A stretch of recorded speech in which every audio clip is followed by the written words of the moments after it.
नमस्कार दोस्तों, सुभाष की बात में दरअसल मैं एक बात आपसे कहना चाहता हूं कि जब दिवाली आती है नज़दीक तो हम अपने घर में रंग रोगन कराते हैं। जो पुरानी चीज़ें होती हैं उसको बाहर निकालते हैं, कुछ नई चीज़ों को लाते हैं, एक नए तरह से सजावट करते हैं। इसी तरह राजनीतिक दल जो होते हैं जब चुनाव नज़दीक आता है तो बहुत सारे बदलाव के लिए कदम उठाते हैं, बहुत सारे निर्णय लेते हैं, बहुत सारे जनता को कैसे भी प्रभावित किया जाए। अभी चूंकि छत्तीसगढ़ में चुनाव है और छत्तीसगढ़ अगर हम देखें 4 राज्य में जहां चुनाव होने वाला है उसमें छत्तीसगढ़ कांग्रेस का सबसे सुरक्षित गढ़ माना जाता है।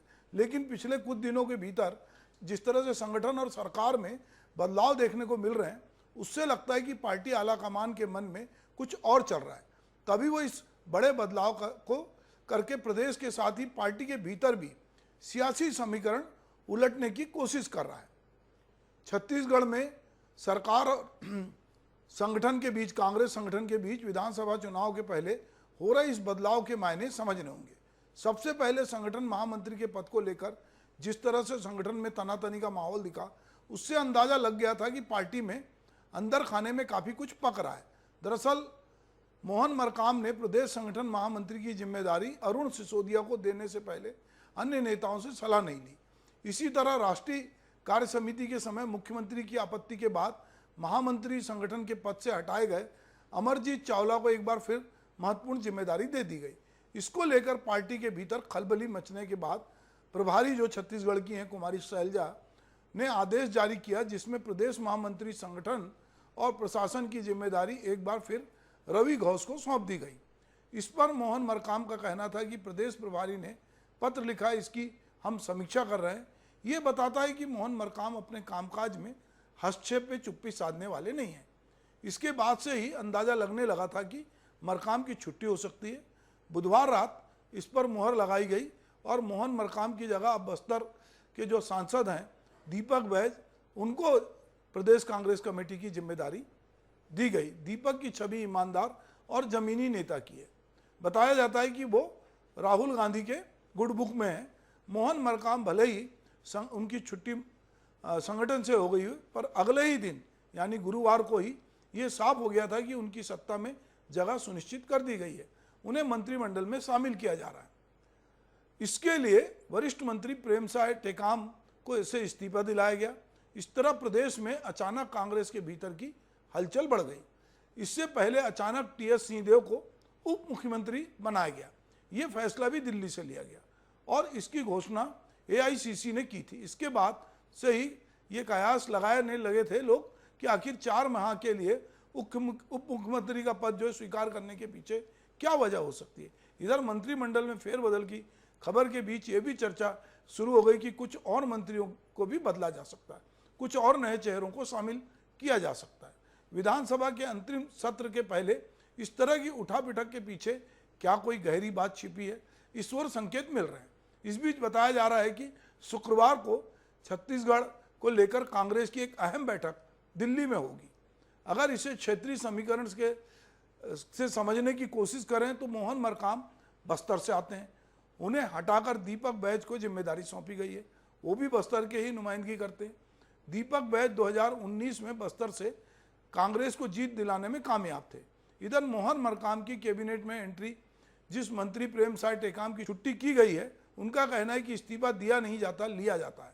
इधर इस उठापटक को बीजेपी नेता प्रतिपक्ष नारायण चंदेल ने गुड़बाजी बताया है, जबकि प्रदेश अध्यक्ष अरुण साव ने मरकाम को कांग्रेस छोड़ने की नसीहत दे डाली। ये जो लोग ये बात कर रहे हैं इनकी पार्टी में भी थोड़े दिन पहले बदलाव हुए थे। ये बात है किसी ने 6 महीने पहले बदल लिया, किसी ने 6 महीने बाद बदला। चुनाव के समय ये फेरबदल हो रही है। यहाँ एक बात बड़ी मज़ेदार है कि प्रेमसाय सिंह जो है उनका मंत्री पद गया तो उनके चेहरे पर वो साफ झलक रहा था, पर मोहन मरकाम के चेहरे पर, उनके प्रशंसकों के चेहरे पर खुशी झलक रही थी। कि ये बात हम समझना चाहते हैं कई बार कि जब किसी को अध्यक्ष बनाया जाए, चाहे विधानसभा अध्यक्ष बनाए, पार्टी अध्यक्ष बनाए, उससे बेहतर वो सोचता है कि मंत्री का पद मिले, क्योंकि मंत्री बनना सबको अच्छा लगता है। तो कई बार अध्यक्ष से ज़्यादा अहम मंत्री, चूंकि मंत्री सीधे फैसले करते हैं, विभाग उसके पास होता है। अध्यक्ष जो है पार्टी में होता, पार्टी में उसकी कितनी चलती है, वो कितना पावरफुल है, ये अलग बात होती है। तो लोग चाहते हैं, तो ये अभी हम देख रहे हैं कि मोहन मरकाम के चेहरे पे या उनके प्रशंसकों के चेहरे पर वो बड़ी खुशी दिख रही है, जबकि मोहन मरकाम ने 2 साल अपना पूरा किया। सभी राज्यों में बदलाव हो रहे हैं। कांग्रेस अधिवेशन में तय हुआ था कि 50%, ये सीएम का कहना है कि 50% युवाओं को मौका दिया जाए, और हमारे यहाँ ये शुरुआत भी हो गई। दीपक बैज की उम्र अभी 42 साल है। जवान को कमान सौंपी गई है। कुछ भी हो, चुनावी साल में लगातार हो रहे इस बदलाव से कहीं ना कहीं नए सियासी समीकरण बन रहे हैं। गौरतलब है कि भाजपा ने भी कुछ समय पहले इसी तरह के बदलाव किए थे। जिम्मेदारियां बदले जाने से छत्तीसगढ़ की राजनीति में क्या कुछ नया दिखेगा, ये देखने वाली बात है। तो जैसा मैं कह रहा था कि चूंकि अभी विधानसभा का आखिरी सत्र होना है, 4 दिन का सत्र है, उसके बाद फोटो सेशन होगा और सब अपने अपने घर चले जाएंगे, चुनाव लड़ने की तैयारी करेंगे।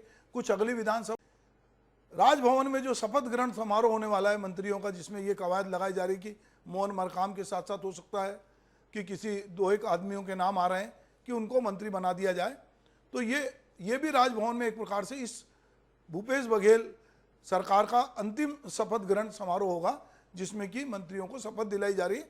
उसके बाद सबको चुनाव में जाना है।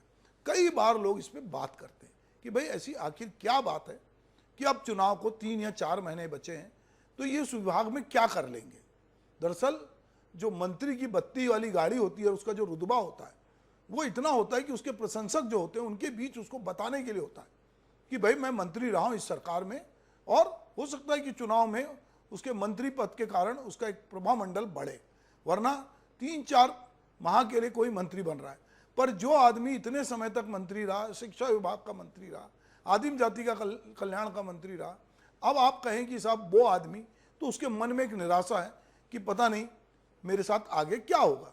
तो ये चूंकि राज्य में सिर्फ 13 ही लोग मंत्री हो सकते हैं, तो मुख्यमंत्री की दिक्कत यह है कि बड़े बड़े दिग्गज नेताओं को उनको ना चाहते हुए भी घर बिठाना पड़ा। अब चुनाव नजदीक आ रहा है, तो कई तरह के समीकरण इसमें काम कर रहे हैं। लोग अलग अलग तरह से जातिगत समीकरण भी देख रहे हैं, क्षेत्रीय संतुलन भी देख रहे हैं, और देख रहे हैं कि ये इस पूरे कवायद में क्या होगा। क्या अकेले मोहन मरकाम शपथ लेंगे कि उनके साथ 1-2 और मंत्री जुड़ेंगे, या ये अंतिम है। तो क्योंकि अब किसी निगम मंडल का अध्यक्ष बनाना तो केवल एक आदमी की इज्जत में इजाफा करना है, जैसा कि अभी हमने देखा कि नंद कुमार साय जो आए थे भाजपा से, उनको अध्यक्ष बनाया गया, मंत्री का दर्जा दिया गया। तो अब पूरी पार्टी चुनाव मूड में चली गई। भाजपा ने प्रभारी भी घोषित कर दिए हैं, कांग्रेस भी चुनाव मूड में, लगातार चुनावी सभाएं हो रही हैं। अमित शाह आने वाले थे, उनका दौरा कैंसिल हो गया। ये सब बातें अपनी जगह, प्रधानमंत्री का भी दूसरा दौरा होने वाला है। तो लगातार छत्तीसगढ़ में चुनाव का पूरा माहौल है, सब अपने अपने विधानसभा की ओर जा रहे हैं। मुख्यमंत्री लगातार भेंट मुलाकात के साथ साथ अब वो युवाओं से भी जुड़ रहे हैं, और युवाओं को से वो संवाद करने वाले हैं। अंततः ये पूरी कवायद वो है कि किसी भी तरह हम अपने मतदाता को अपनी ओर आकर्षित करें, चाहे मंत्री बदल के करें, किसी को मंत्री बना के करें, किसी को अध्यक्ष बना के करें, किसी पार्टी में नेता प्रतिपक्ष हटा के करें, पर एक बार सरकार या प्रतिपक्ष जो है वो लोगों के बीच मैसेज देना चाहता है कि हम आने वाले समय में इस तरह की कुछ तस्वीर बनाएंगे। निश्चित रूप से छत्तीसगढ़ की सियासत गरमाई हुई है, और दोनों ही तरफ से गरमाई हुई है। और ये जो मंत्रिमंडल में फेरबदल हुआ है, जो नए कांग्रेस के अध्यक्ष बने हैं, उन सब से कहीं ना कहीं कांग्रेस के भीतर जो कवायद चल रही कि ये किसी भी तरह ये जो छत्तीसगढ़ का गढ़ है ये कांग्रेस से जाना ना पाए, क्योंकि 4 राज्य में जो चुनाव हो रहे हैं वो लोकसभा चुनाव के पहले हैं। मध्य प्रदेश में जिस तरह की खबरें आ रही हैं वहाँ पर बहुत कांटे की टक्कर है। राजस्थान सरकार लगातार कुछ ना कुछ ये कर रही है कि वो उस मिथक को भी तोड़ना चाहती है कि एक बार बीजेपी होती है, एक बार कांग्रेस होती है, तो उस मिथक को तोड़ना चाहती है और चाहती है कि कांग्रेस रिपीट हो। तेलंगाना में एक अलग तरह का माहौल है। तो सवाल ये है कि 4 राज्य जहाँ चुनाव हो रहे हैं, अगर ये बीजेपी इन राज्यों में अगर मात खाती है तो उसके लिए लोकसभा चुनाव भारी पड़ेगा, क्योंकि विपक्षी एकता जो है वो धीरे धीरे और उसको ताकत मिलेगी और वो विपक्षी लामबंद होंगे। तो ये कहना चाहिए कांग्रेस के लिए भी और बीजेपी के लिए और बाकी दलों के लिए भी ये जो 4 राज्य के चुनाव है बहुत महत्वपूर्ण है। इसलिए यहाँ जो भी बदलाव होता है वो उसके दूरगामी परिणाम लोग देखते हैं। तो देखते हैं कि आने वाले दिनों में छत्तीसगढ़ की राजनीति क्या रंग लाती है। बहरहाल हम मोहन मरकाम जी को मंत्री बनने की बधाई देते हैं। डॉक्टर प्रेम साय सिंह का जो कार्यकाल रहा, हम उसके बारे में भी बात करेंगे। कभी मौका आएगा कि शिक्षा के क्षेत्र में ऐसा क्या नवाचार हुआ, ऐसा क्या उन्होंने उपलब्धि हासिल की और अब वो सत्ता में नहीं है, तो उनके चेहरे पे मायूसी तो निश्चित रूप से दिखाई दे रही है। और जो वैद्य जी हैं, जिनको नई जिम्मेदारी मिली है, जो युवा हैं, वो संगठन में किस तरह से आने वाले समय में नई जान फूंकते हैं, और क्या बस्तर और अंबिकापुर, सरगुजा जिसको हम कहते हैं, ये दोनों क्या एक बार फिर से कांग्रेस को सत्ता में लाने में अहम भूमिका निभाएंगे, ये आने वाले समय में हम देखेंगे। नमस्कार।